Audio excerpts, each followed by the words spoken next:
If it hadn't been for Cotton Eye Joe, I'd been married a long time ago. Where did you come from? Where did you go? Where did you come from, Cotton Eye Joe? If it hadn't been for Cotton Eye Joe, I'd been married a long time ago. Where did you come from? Where did you go? Where did you come from, Cotton Eye Joe?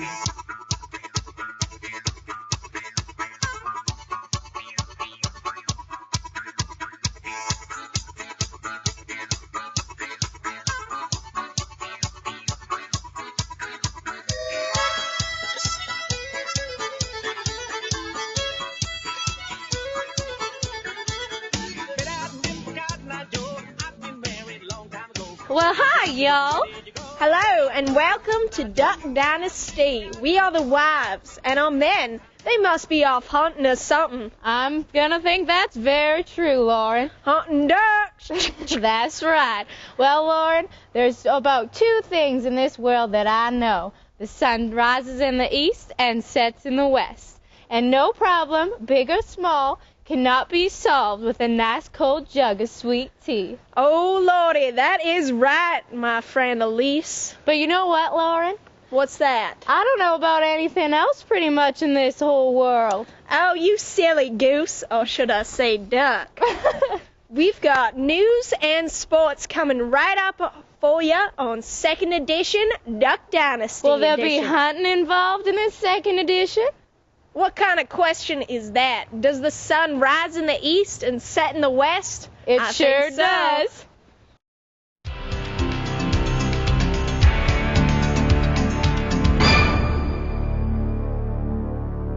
Hello, and welcome to Second Edition News. I'm Caitlin Locher. And I'm Jacob McKay.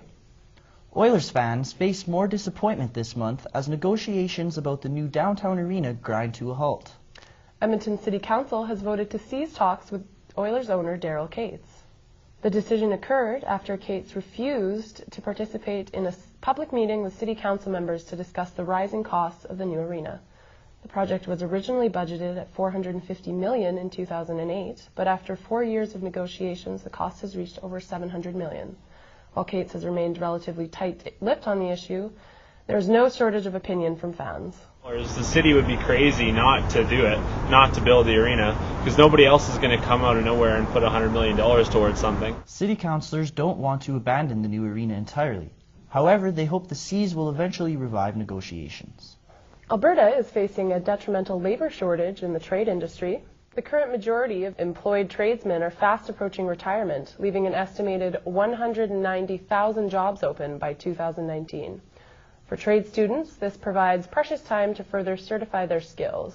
It was a predominantly older age group approaching retirement, and they were always pressuring me to go back to school so that I could replace them as a journeyman. But educators and employers are forced to get creative as they try and attract new blood.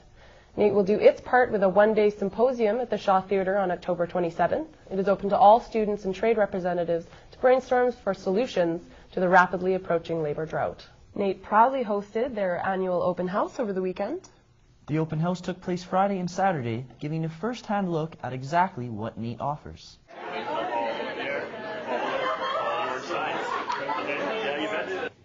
NAIT has been covered in balloons and maps for the open house this year. With over 100 booths set up throughout the school, the open house is designed to allow potential students to see all the courses and programs offered. I've been following Amy as she gets some insight on her post-secondary decisions. At first, she was only interested in becoming a veterinarian, but after seeing so many booths, she feels she owes it to herself to look around and take advantage of this annual event. Throughout the day, it has been crowded here at NAIT, with visitors of all ages coming. Amy knows NAIT as a trade school. Some of the courses at NAIT may have surprised her and others, while some have already made their decision and simply want some insight on the course they are already interested in. So I came here today to look at the veterinary medical assistant program here at NAIT, but I also didn't realize that there was a lot of other programs that NAIT offered. So I want to take a look into a little bit of those, but I think I've made my decision on what I would like to take in the fall of 2013. The 50th anniversary and the open house was showcasing this. Cupcakes were in no short supply as they were handing them out to all visitors. With an ongoing look to next year, plans have already been started to improve on what is already seen as a must for the school's growth. While the temperature may be dropping, your thermometer could be rising, as Canada gears up for flu season. We caught up with staff at NAIT's Health and Safety Services for a scoop on flu vaccinations. We all know the symptoms, but what can you do to prevent the flu? Alberta Health Services recommends yearly vaccinations to avoid infection, but Karen Neiman, a registered nurse with Health and Safety here at NAIT, explains that it might not be that simple. How they develop the flu vaccine every year is the World Health Organization determines which of the thousands of vaccines they think is most likely to be running around at that any given year. So they will pick 3 or 4 of the most likely viruses, and that's what they put in that year's vaccine. So the vaccine differs from year to year. Because they only choose 3 or 4 viruses to put in that vaccine, if you're exposed to a virus that's not in that vaccine, you're not going to be protected from that particular virus. Students can visit the Alberta Health website for available vaccination clinics. Edmontonians may have to pay an increased fine for their meters expiring in the downtown area.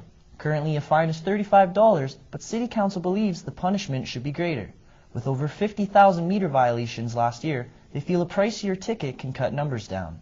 A $15 raise has been proposed, and overstaying at a meter could cost $50 as soon as January 1st, 2013. We have Cody Barron in the studio today to talk to us about some sports. I understand the NAIT's women's soccer team has been doing pretty good this year. Yes, they've been undefeated so far, and I watched their latest game, so we'll have some highlights on that. I also have some interesting news on what the Oil Kings are up to, so we'll have all that and more in sports. I'm looking forward to it.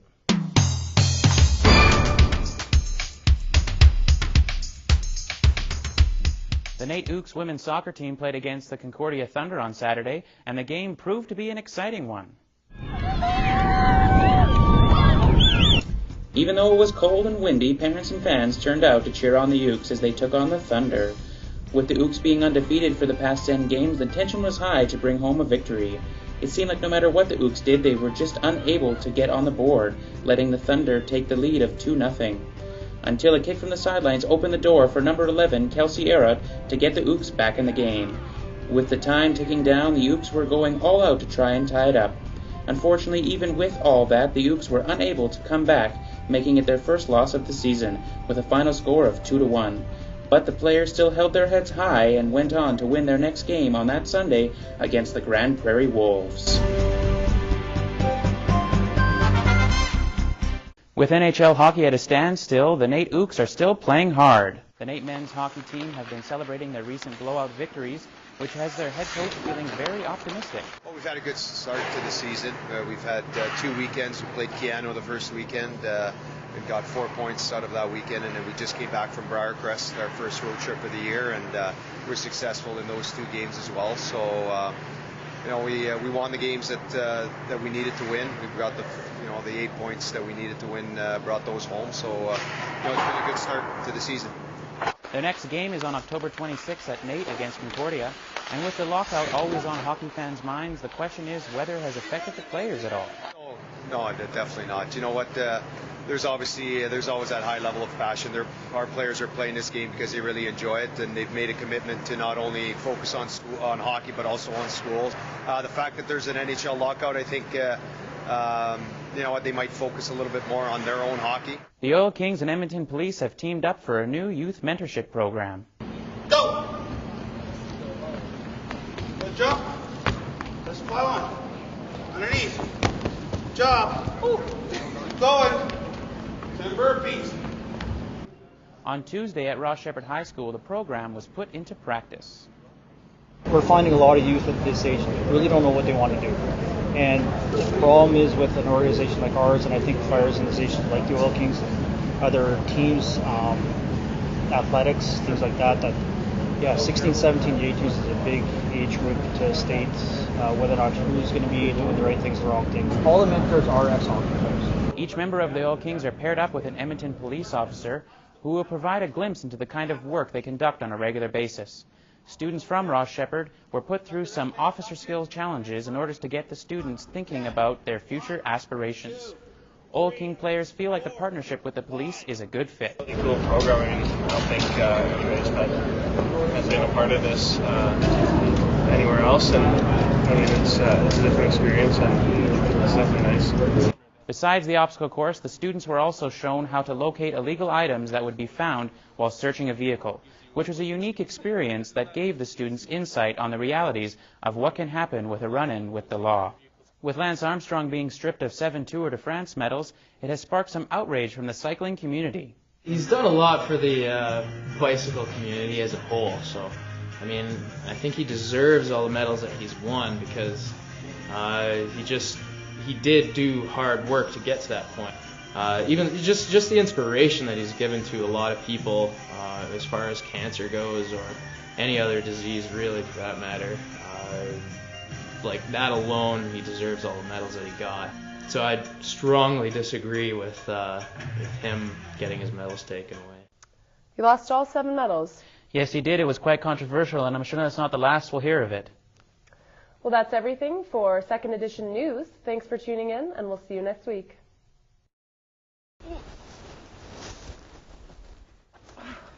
Whew, nice axe you got there, Lise. Oh, well, thank you, Lauren. But what kind of jacket are you wearing? Now, excuse me, you don't even understand. This jacket is the perfect hunting attire. Did you know that deer cannot see color? That's why this jacket has patterns all over it, because the deer will only see the patterns, but the hunters will see the bright orange. So that way, they won't hit me if I'm out walking in the woods. You know what, Lauren? I did not know that. Well, now you know. And also, did you know that Duck Dynasty star Phil Robertson was a star quarterback in high school and was drafted to the NFL? Phil went from rags to riches after creating the Duck Commander duck call in 1973. 80% of Duck Commander's employees are related to Phil, and the company is now owned by his son Willie. If you didn't know, now you do. As Southern women, we love to cook. That's right, Lauren. How do you think I got Willie? A way to a man's heart is through stomach. But sometimes, as women, we need a little inspiration. Find out what my secret is right after we take a little break. And now we come to the events that led to the Great Depression. Seriously? Time for something a little more youthful. NR92.com, the only station with people like you talking about things you care about. Damn! NR92.com, like you, for you. NR92, you'll hear everything. And you need that music. And they hear you say, Yeah, you know what it is. NR92, the station for the students. Late night with Ding Dong and Frankie, giving you a shock jock shocker. You're listening to Mandy Schultz. Hey, this is Radio 101. It's the Chad and Beck Show. Garlic Toast Buffet on NR92. NR92.com, never boring. NR92 is for you.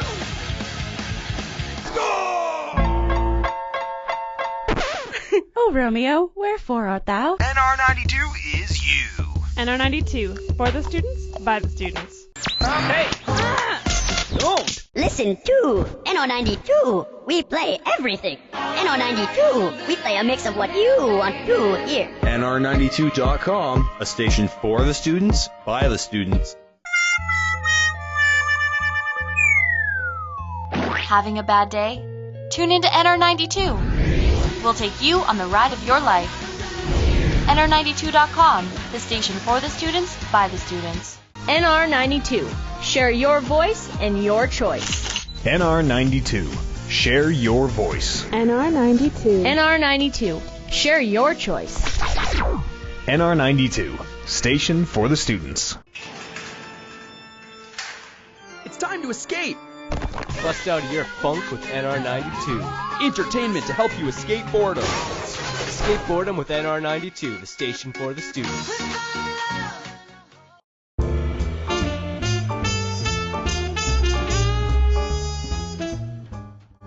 Hi, and welcome to Cooking with Ernest. I'm Elise Starwish, and I'm joined here with my friend TJ, and today he's going to show us how to make pan-seared scallops. Now, TJ, I, for one, am a big fan of scallops, but I'd have no idea where to start on to making them, so this is good. Well, hopefully I can help you out with that. It is very simple and quite quick as well. So we're going to start with a nice hot pan. We're going to add some oil to this. This is olive oil and canola oil mixture. Okay, so why do we mix the olive oil and canola oil together? Because I like the flavor of the olive oil, but then canola oil can it can go to a higher temperature, so we're not going to burn our scallops as easily. Sounds good. So if I were wanting to bring friends over and cook some scallops, like for cost effective, is it gonna blow my bill out of proportion? It's not going to or? break the bank. You might spend $10 on you and 3 or 4 or 5 people or so. Right.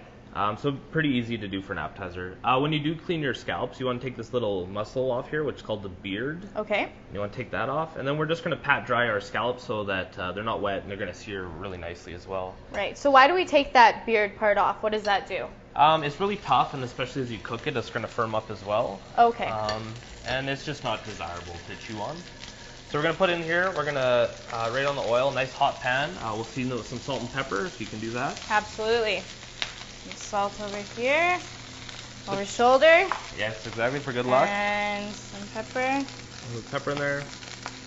And so what we're going to look for is just a bit of coloring on the bottom. We don't want to move them around too much because if we try and flip them early, it'll stick to the pan and we're going to lose that flavor. Right.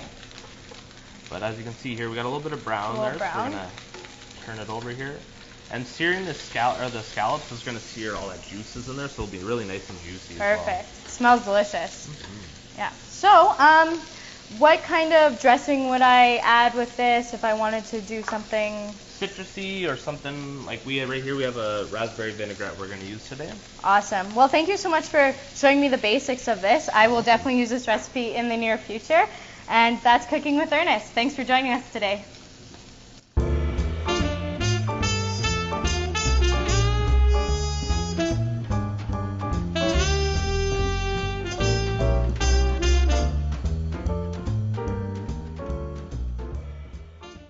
Where are our husbands, Lauren?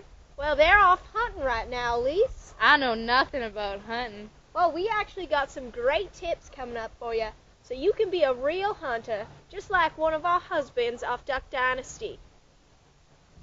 Kids and their computers these days. Always typing. You know what I think of computers?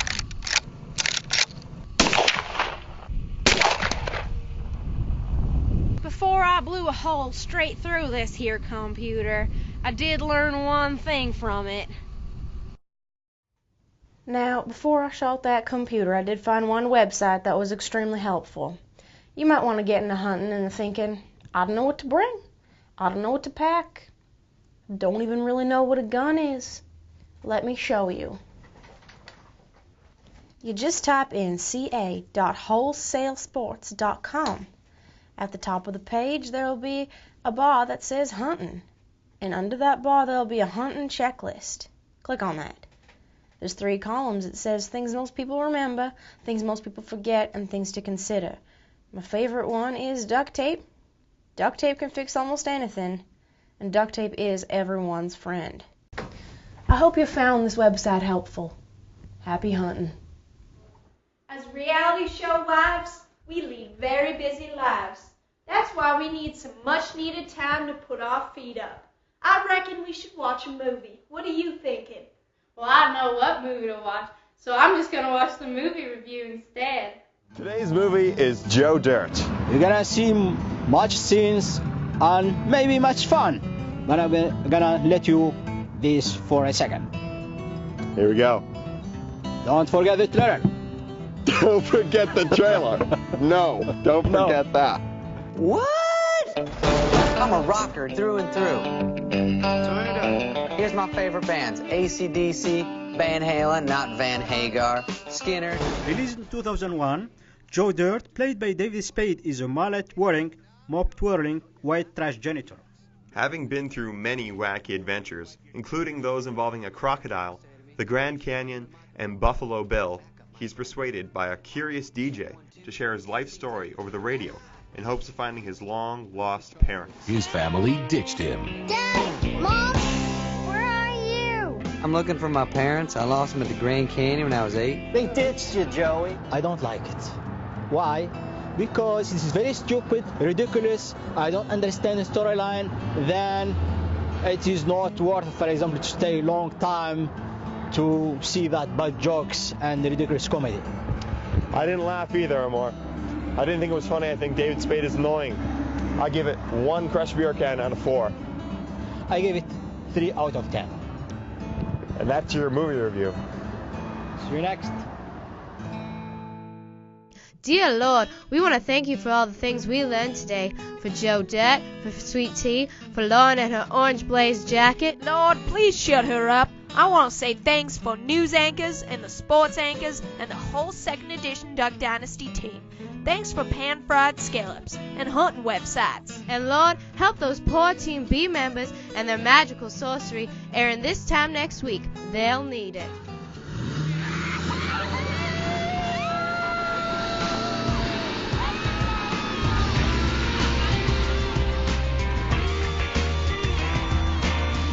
That dinner last night tasted funny. On an unrelated note, I can't find our dog. The duck I cooked with last night, it wasn't duck. Let me tell you, that dinner last night was pretty dang good. Yeah, the dinner looks good today, so. I have no idea where I am. I don't know who these people are. My car broke down in the backwoods and the family surrounded me. They've been feeding me for days. I can tell you one thing about that dinner last night. It's a classic example of men in the kitchen. That Elise can't cook worth. Elise reminds me of a duck. She comes when I call her, and she tastes pretty good.